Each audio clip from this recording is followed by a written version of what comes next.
Nous allons évoquer ce soir la CAN 2019 et concernant le Togo, l'affaire James Oloufade. La CAF a rendu son verdict. On ira au Bénin avec la suspension pour 2 ans de toute compétition en Afrique de l'Ouest. Et puis, Emiliano Sala, porté disparu. Nous verrons ce qu'il en est. On reçoit pour évoquer ces sujets Hervé Pizarre, consultant sportif. Bonsoir Hervé Pizarre. Bonsoir Samuel. Et bon retour. Merci. À vous aussi.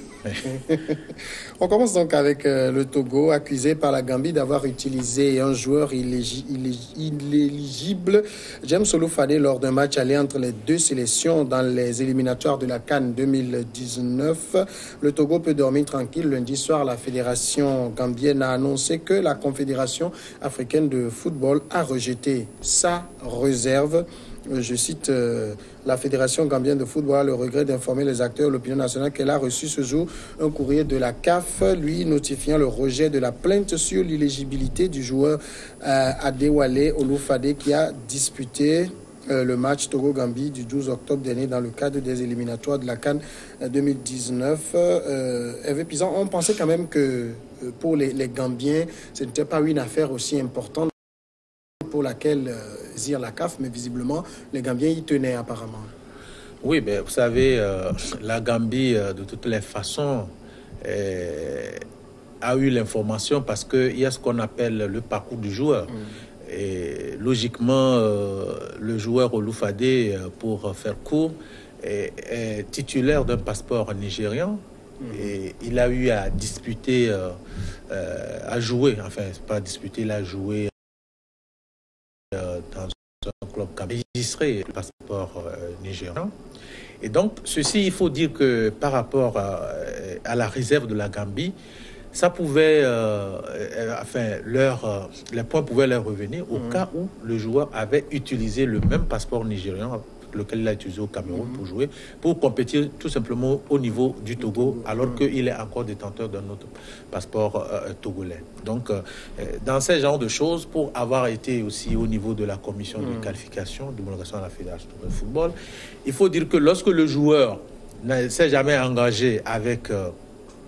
on va dire, une des équipes nationales du Nigeria, donc le joueur est éligible. Est-ce que vous voyez? Si jamais James Oloufade avait compéti, que ce soit dans les moins de 20 ans, moins de 21 ans, ou avec l'équipe nationale du Nigeria, utiliser le même passeport au Cameroun et l'utiliser aussi ici, la plainte de la réserve de la Gambie devait être justifiée. Donc, il faut dire que dans ces conditions, la commission ne peut que débouter tout simplement la réserve de la Gambie et donc le joueur James Oloufade est éligible. Mais bon, moi je vais dire tout simplement que c'est vrai, de ces cas-là, il faut quand même faire beaucoup attention parce que la CAF est en train d'assainir. Les textes sont là, il faut quand même rendre les choses d'une manière ou d'une autre propres. C'est vrai, la tricherie se trouve au niveau du football, mais si nous sommes en train de chercher à promouvoir aussi le football, il faut quand même qu'il y ait une certaine clarté, une certaine traçabilité au niveau, comment on appelle ça, du parcours des joueurs, pour éviter ces genres de choses. Oui, mais qu'est-ce que, du côté de la Gambie, qu'est-ce qu'elle espérait? Elle s'attendait à quoi? Qu'on déboute le Togo et qu'elle prenne les points? Ça se fait habituellement de cette façon?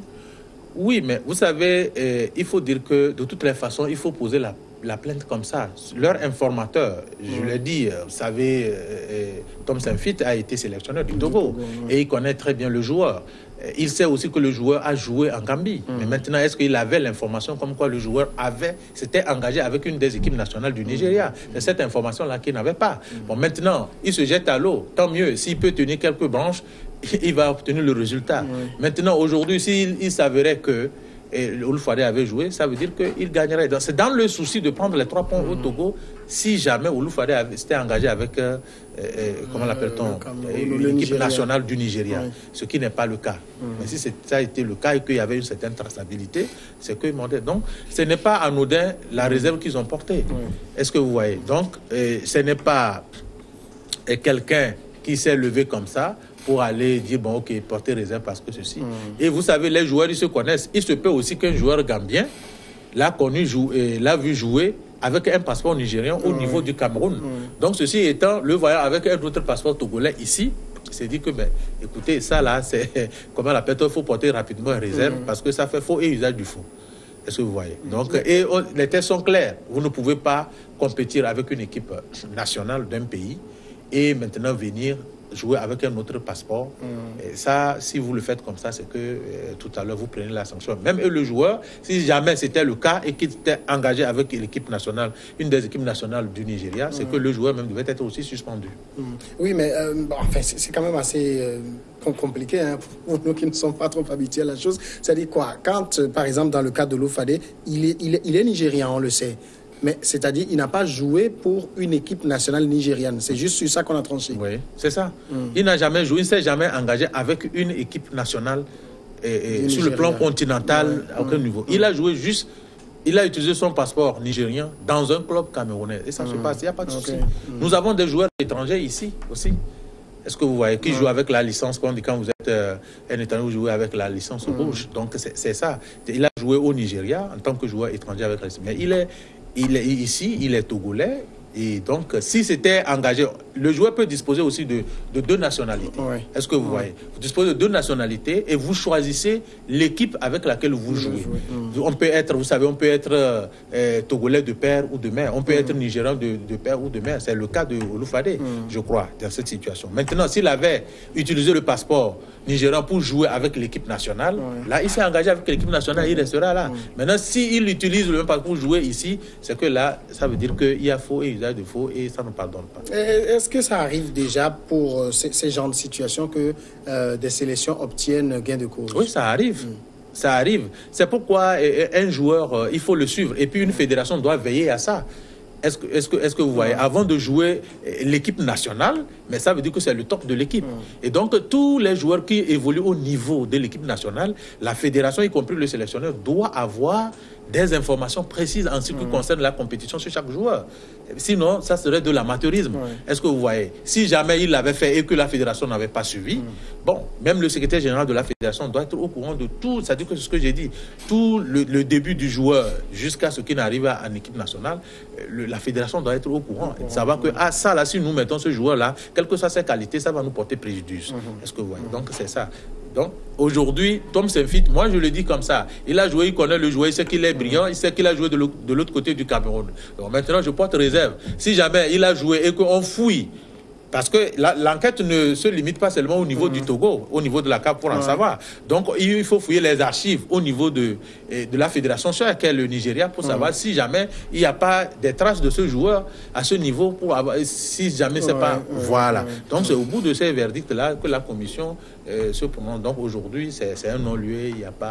Le joueur est éligible, effectivement, pour jouer au niveau de la sélection togolaise. Mais ce genre de règlement, ça paraît quand même assez, assez léger, parce qu'un match, ça se gagne sur un terrain. Il ne faut pas espérer après. Bon, mais pourquoi vous dites que c'est léger? Samuel, ce n'est jamais léger. Vous savez, il y a des cas, nous allons en discuter, il y a des cas. C'est ce qu'on appelle le faux et usage. On a eu des cas ici. On a eu des cas. Est-ce que vous voyez, même ici, là, sur le plan national, les gens portent réserve. Que tel joueur, il y a un cas Gomido, machin. Bon, moi, je ne sais pas, je ne vais pas revenir sur un certain nombre de choses. Il y a des gens qui réclament, le joueur avait joué ici. Quand moi-même j'étais à la fédération, il y a des situations que nous avons vues. Et lorsque vous constatez ça, tout à l'heure, là, c'est que le joueur est suspendu. Ou bien, bon, vous faites, comment l'appelle-t-on? Vous consultez le club pour la traçabilité du joueur. Et puis, bon, il y a des étapes, vous le dites, tout simplement. Il y a des gens qui se prêtent, qui se livrent à ce jeu-là. Est-ce que vous voyez? Donc, je pense que tout est mis comme ça. S'il n'y avait pas ce genre de choses, je ne suis pas sûr que ça doit être aussi resté dans la tête d'un dirigeant de football pour dire, ce joueur-là, je le connais ici avec ce passeport-là. Est-ce que... Mais c'est comme ça. Le football, il y a de la triche dedans. Ça veut dire quand même si les gens arrivent à tricher sur les âges des joueurs, ce n'est pas sur les passeports que les gens ne vont pas tricher. Ça veut dire aujourd'hui, dans le football qu'on joue de nos jours, quand vous êtes déjà engagé sur une équipe nationale, que ce soit en junior, en senior, vous y restez à vie, c'est ça? Mais vous y restez, c'est comme ça, vous ne pouvez plus. C'est ça, je pense qu'on avait sollicité un joueur ghanéen qui, je pense qu'au dernier moment, c'est-à-dire que la dernière fois où nous avons joué avec la Gambie, on avait convoqué ce joueur-là, je ne me rappelle plus du nom, mais je pense qu'il est de mère togolaise et de papa ghanéen, mais bon, il a vu et... Ses ambitions sont beaucoup plus de jouer dans l'équipe nationale du Ghana. Et sûrement qu'il a été rassuré qu'il va jouer dans cette équipe-là. Et vous savez que sur le plan FIFA, sur le plan mondial, le Ghana est mieux placé que le Togo. Et le Ghana, même sur le plan footballistique, dans tous les clubs, enfin, je veux dire, au niveau mondial, le Ghana est connu plus que le Togo. Donc, lorsqu'on dit que ce joueur-là, il a joué dans l'équipe nationale du Ghana, il a plus de chances de passer qu'un joueur qui a joué en équipe nationale, parce que le palmarès et tout ça, là, ça compte. Voilà. Second sujet, le Bénin. Le Bénin suspendu pour 2 ans de toute compétition en Afrique de l'Ouest. L'Union des fédérations ouest-africaines de football, l'UFOA, a suspendu le Bénin pour 2 ans de toutes ses compétitions après son forfait à un tournoi U20 l'an dernier. C'est ce qu'on a appris donc auprès du secrétariat général de l'Union à Abidjan. Le Bénin écope également d'une amende de 29 millions de francs CFA. La Fédération béninoise de football avait justifié ce forfait par l'incapacité de présenter une sélection puisque 6 joueurs sur les 20 retenus avaient été déclarés inéligibles pour la compétition. Hervé Pizza, est-ce que d'abord la sanction vous paraît lourde ou bien proportionnelle à la faute? Bon, vous savez, chaque fois, les tests évoluent au niveau de l'Union des fédérations ouest-africaines. Moi-même, je suis commissaire IFOA, sauf qu'il y a 1 an et demi où je n'ai pas été choisi pour diriger les matchs. Et donc, je fais aussi partie de ceux qui ont rédigé les statuts de cette IFOA, parce qu'il n'y avait qu'une seule IFOA, composée de 16 clubs, maintenant c'est A et B. Et moi, la sanction, je pense que pour faire court, il faut dire que le secrétariat ou le comité exécutif de l'Union des fédérations ouest-africaines ne peut pas prendre une décision pareille si elle n'est pas à la hauteur comment l'appelle-t-on, de la faute commise. Vous savez, lorsque vous ne vous acquittez pas de vos comment l'appelle-t-on, de vos droits, lorsque vous-même vous vous engagez, et il y a un délai pour vous soustraire de la compétition. Parce que imaginez un seul instant que on vous consulte, vous donnez votre avis, et puis à 1 semaine ou à 5 jours, vous dites que non, que vous n'êtes plus à mesure de pouvoir comment l'appelle-t-on, compétir, mais ça crée un incident sérieux au niveau de l'organisation. Quel pays maintenant il faut s'adresser? Peut-être qu'il y avait des pays qui étaient disposés. Quel pays, à quel pays on va s'adresser maintenant pour rentrer dans les rangs et par rapport à l'organisation? Vous savez, avant qu'une équipe ne s'engage, afin qu'un pays ne s'engage pour de pareilles compétitions, il faut voir tous les contours de l'organisation, financiers, tout ce que l'organisation comporte. Un pays ne se lève pas comme ça. Il y a des budgets, le déplacement des joueurs, la restauration, l'hébergement et tout, il y a des conditions. Donc ça crée un incident sérieux. Ça va même démobiliser l'organisation au niveau de l'Union des fédérations ouest-africaines. Et donc, je pense que pour moi, il faut que les pays soient beaucoup plus sérieux. Et je me dis que le Bénin est dans ce cas-là parce que il y a clairement, quand on vous envoie d'abord l'invitation, on vous envoie les textes, il y a des articles clairement qui disent que lorsque vous ne remplissez pas les conditions ou si jamais vous renoncez à tel, c'est-à-dire que pas dans le délai prévu, c'est que vous prenez des sanctions. Est-ce que vous voyez? Donc, moi, je pense que c'est normal. Mais le Bénin avait quand même une bonne raison parce qu'ils ont dit que 6 joueurs sur les 20 retenus ont été déclarés inéligibles. 6 sur 20, il reste 14 joueurs. On ne peut pas engager une compétition avec 14 joueurs. Mais pourquoi pas? Pourquoi pas? Même sur le terrain, des fois, on joue à 9, on joue même à 7. Si, au cas où les gens prenaient les cartons rouges, ils ont 14 joueurs, ils peuvent jouer. C'est jouable. Et puis, comme je l'ai dit, c'est dans quel délai ils ont signifié à l'UFOA que ces joueurs-là sont inéligibles. C'est un problème de timing. L'organisation ne se lève pas comme ça. Même si aujourd'hui, si l'UFOA doit jouer en 2000, nous avons joué 2018 passé. 2019, là, c'est dès que la compétition finit qu'on commence par caler l'organisation de 2019. Si c'est chaque 2 ans, c'est comme ça aussi, ça se fait. Est-ce que vous voyez? Et donc, l'Union des fédérations ouest-africaines, tous les pays qui sont dans cette zone-là, ils reçoivent des courriers par rapport à leurs responsabilités, à leur engagement et tout. Est-ce que vous voyez? Donc, moi, je suis très sûr que le Bénin... Bon, et puis, c'est dommage, hein, le Bénin, si ce n'est pas les histoires d'âge, c'est le non-respect des tests et tout ça, et ça ne fait pas sérieux. Et parce que le président actuel du Bénin, c'est quelqu'un qui aime le football, c'est quelqu'un qui est investi dans la chose, c'est quelqu'un qui aime la chose. Donc, il ne faut pas sortir les moyens pour développer le football pendant que vous avez une équipe dirigeante qui ne maîtrise pas son sujet. Est-ce que vous voyez? Et donc, il faudrait que vraiment nos fédérations, ces petits trucs-là, des fois, vous dites que mais il y a des gens autour du secrétariat, parce que le président, lui, il est au top. Maintenant, il y a les membres du bureau, mais le bureau se réunit pour pouvoir prendre des décisions. Le bureau ne peut pas se réunir à chaque fois qu'il y a des... Il y a aussi ce qu'on appelle des commissions. Ça, qui sont beaucoup plus techniques. Ils connaissent le règlement. Et donc, on confie à une commission de la fédération qui est censée suivre ce genre de choses, la commission d'organisation par exemple, qui doit suivre et maintenant, comment l'appelle-t-on, faire une proposition à la fédération par rapport à tous les contours. Donc, même, ils doivent savoir, dans un délai, ce n'est pas, comme je l'ai dit, à 5 jours ou à 10 jours que vous allez notifier à une organisation que vos joueurs ne sont pas éligibles. Mais 2 ans, c'est quand même lourd pour un pays. Hein? Pendant 2 ans, ne pas participer à une compétition du genre. Ben, c'est ce que j'ai dit. Vous savez, il y a des gens qui ont eu à prendre des sanctions aussi, par ailleurs. Et pour moi, si c'est trop lourd, c'est par rapport au règlement de l'UFOA. Ce n'est pas pris sur un coup de tête. Comme on le dit, quand vous prenez une sanction, c'est qu'il faut toujours étayer ça par un article. Donc, si tel n'est pas le cas, le Bénin fera appel. Et s'il fait appel et que, bon, ça dit que la décision est tordue, c'est qu'elle obtiendra gain de cause. Mais pour moi, ça va être, je me dis que, connaissant très bien Akam Malan, qui est le secrétaire général de cette confédération, ça va être difficile que Akam Malan ne puisse pas vraiment connaître, comment l'appelle-t-on, ou la commission, enfin les commissions, la commission spécialisée de ces genres de sanctions au niveau de l'Union des fédérations ouest-africaines puisse quand même prendre une décision sur un coup de tête pour pouvoir enfoncer. C'est vrai, c'est dommage, mais je pense que, comme je l'ai dit, il ne faut pas qu'on s'amuse. Le sport peut développer un pays. Et l'image du pays peut passer par le sport. Et vous voyez que dans un pays, même chez nous au Togo ici, quand le sport ne va pas, tout le monde pousse les jurons. Ça veut dire que tout le monde aime ça. Même vous allez, même dans les villages, mais les gens ont des télés à cause du sport. Je veux voir Adeba, je veux voir X, je veux voir... Pourquoi maintenant ceux qui sont au destiné de ce football-là ne peuvent pas faire en sorte qu'il y ait moins de problèmes? Et dans le cas du Bénin, vous l'avez rappelé, si ce n'est pas un problème d'âge, c'est la triche sur les tests et tout ça. Est-ce que c'est les autorités étatiques qui ne prennent pas la chose au sérieux ou bien c'est les autorités du football? Moi, je dirais tout simplement, c'est les autorités du football. Parce que vous travaillez, vous avez le quitus, on va dire comme ça, vous avez le quitus du gouvernement, il vous appartient. Si vous maîtrisez vos sujets, comme je l'ai dit, parce que ce qu'on appelle les job attributions d'une fédération, quand vous arrivez à la fédération, vous avez les journées FIFA. Vous avez aussi les journées de CAF, les compétitions, la CAN et tout, jusqu'à l'UFOA. Vous avez ces compétitions, les U20, les moins de 20, vous avez toutes ces compétitions avec les dates précises.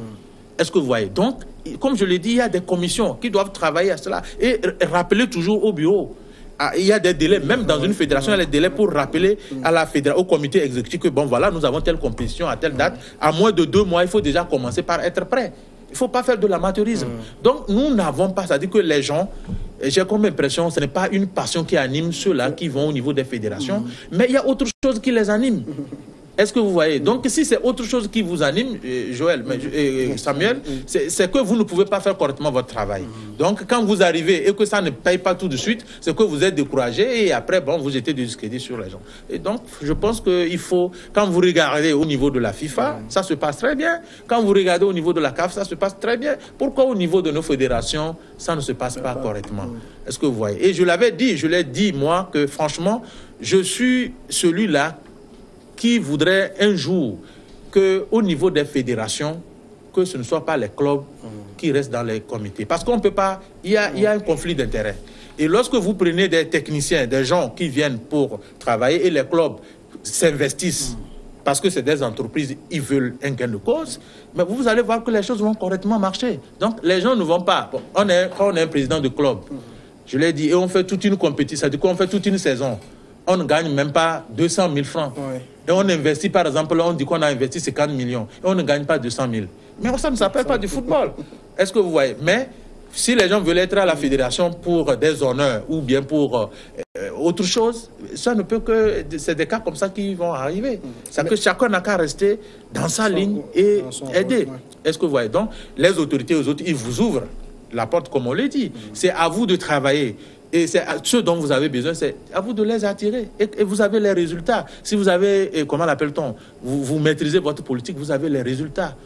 Est-ce que vous voyez? Donc si c'est l'État qui faillit à la chose, l'État comprendra que dans vos justifications ou dans vos explications, l'État comprendra on n'a pas été à la hauteur, donc on ne peut pas. La fédération, elle a fait son travail au niveau des tout. Mais nous, on n'a pas honoré, donc c'est pas le problème à la fédération. Mais ici, dans la plupart des pays du continent, c'est les fédérations, c'est ceux qui sont autour de la chose qui, des fois, ne sont pas à la hauteur des choses. Troisième sujet, on parle de la France, l'Angleterre. Emiliano Sala, porté disparu. C'est quand même, Hervé Pisa, une nouvelle dont on a du mal à se... Enfin, qu'on a du mal à imaginer. C'est vrai, l'enquête se poursuit, les soupçons se portent, enfin pas les soupçons, mais on commence déjà par y voir un peu plus clair, surtout sur le pilote de l'avion qui ne serait pas dans tous ses états en ce moment. Mais c'est une lourde perte pour le monde du football, cette disparition. Vous savez, Samuel, lorsque moi j'ai appris la nouvelle, parce que tout récemment, j'étais en France, j'ai fait un tour à Nantes, et ce joueur, c'est un joueur que j'admire beaucoup dans ce club, parce qu'il se bat, et c'est un attaquant, enfin, on va dire... que ce soit à gauche, à droite ou au centre, tout ça. Et puis, il fait la fierté de ce club. Et partir... Cardiff en Angleterre pour signer un contrat de 17 millions d'euros. Et on revient pour dire adieu à ses amis du club, avec un jet privé de 6 places. Et puis, bon, après, c'est la disparition. Vous savez, c'est vraiment choquant. C'est vraiment choquant pour le football au niveau mondial. C'est le football qui a perdu un élément. Et bon, hier, d'après mes informations, les enquêteurs au niveau de la France ont arrêté l'enquête parce qu'ils n'y croient plus. Vous savez, ça s'est produit entre la corniche, c'est-à-dire entre l'Angleterre et la France, c'est à ce niveau-là. Et donc, ils ont fait, les enquêteurs, ils ont cherché, bon, finalement, ils se sont dit, ben, c'est un peu compliqué. Et vraiment, c'est vraiment, ils ont abandonné les recherches, c'est vraiment une perte pour le football. Oui, mais déjà, le joueur lui-même, c'est-à-dire, est-ce que c'est habituellement de cette manière qu'il voyage souvent, les joueurs, je veux dire? Oui, mais Samuel, il y a des fois, Adebayor vient ici en jet privé, oui ou non? Mais les joueurs sont toujours voyagés comme ça. Je vous prends même le cas d'Eboué. Il y a des joueurs, ils finissent de jouer, ils prennent un jet privé. Eboué, il prend un jet privé en Angleterre quand il était à Arsenal, tout feu, tout flamme. Il prend un jet privé, il va à Abidjan, il va en boîte et puis il revient. Les Eto'o et tout ça. C'est ça la vie des joueurs. C'est la vie des joueurs lorsque vous avez la maille, vous avez les moyens. Bon, ils veulent, écoute, ils se font plaisir. Est-ce que vous voyez? Donc, bon, c'est ce que j'ai dit. Du côté de Cardiff, jouer à Nantes, pour lui, c'est une promotion. Est-ce que vous voyez? Et c'est normal, il doit vraiment jouir de ces fruits-là. Il est allé signer le contrat, il revenait, il pouvait y rester en même temps. Il pouvait y rester. Ou bien, bon, prendre un avion ou un train, tout ça là pour arriver. Mais bon, il est content, il veut se faire plaisir. Il a pris un jet privé pour venir dire au revoir à ses coéquipiers, à ses amis. Bon, moi j'ai dit, c'est Dieu qui donne, c'est lui qui reprend. Et si telle a été la décision de Dieu qui l'a amené sur la terre des hommes et qui lui a donné, qui l'a confié, comment l'appelle-t-on, ce métier de footballeur, il restera à jamais gravé au niveau. C'est une perte pour sa famille, pour le football, pour nous tous du monde du football. Mais je me dis que la dernière décision, c'est Dieu. Et bon, pour le moment, ces coéquipiers de Nantes n'y croient pas. Ils pensent toujours que l'avion a quelque part. Et que nous tous, nous allons toujours prier dans ce sens-là. Parce que la vie, elle est chère et on ne la vend pas. Hervé Pisa, merci d'être passé répondre à nos questions. C'est moi qui vous remercie. On marque maintenant une pause et on se retrouve après le journal pour Regard Croisé.